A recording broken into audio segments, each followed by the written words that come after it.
mai sunt acei băieți de la care să înveți. Ne jucam de ascunselea până seara ne prindea. În sfârșit sâmbăta venea. Cu haine ieftine ne îmbrăcam, la o discotecă fugeam când de când cu banii de intrare. Când era vorba de vreo bătaie, eram toți ca niște mușuroaie. Nu era seară fără voi, pentru mine ați fost ca niște eroi. Vă iubesc, nu sunteți prietenii noi, sunteți frații mei niște eroi. Da, și niște eroi.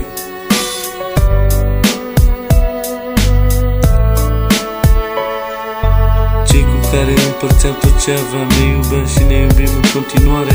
Nu contează că eu sunt mic și unul dintre voi e mare, dar până la urmă totul într-o zi ne-am despărțit și totul s-a sfârșit. Ne-am despărțit, da, ne-am despărțit, da.